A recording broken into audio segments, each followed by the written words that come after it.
Biz daima ele bizdin başımızga kelgen kıyınçılıklar, oorulар, сыноолор daima ele bizge жамандык алып келет.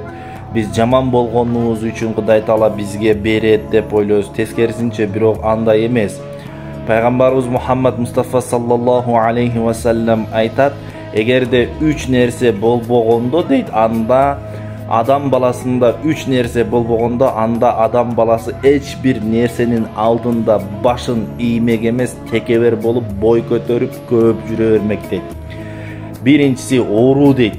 Эгерде адам баласына Кудай Таала оору бербегенде, анда эч бир нерсенин алдында баш иймек эмес дейт. Экинчиси өлүм дейт.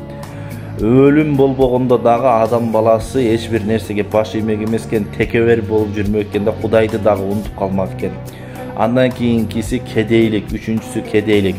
Эгерде ушул 3 нерсе болбогондо, адам баласы эч бир нерсенин алдында баш иймек эмескен да, пайгамбарыбыз айткан. Биринчиси оору, экинчиси өлүм, үчүнчүсү кедейлик. Эгерде ушул үчөөсү болбогондо, анда адам баласы эч бир нерсенин алдында баш иймек эмес дейт.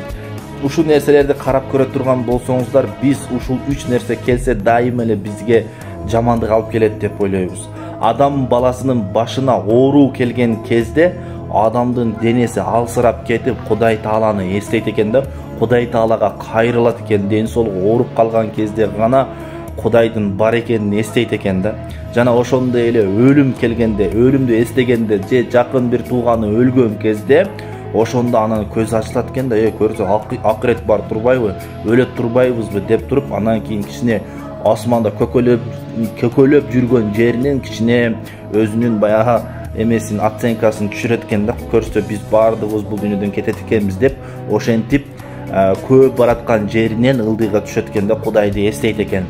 Үчүнчүсү болсо кедейлик. Кедейлик келген кезде адам колун көтөрүп жаратканга кайрылат экен да.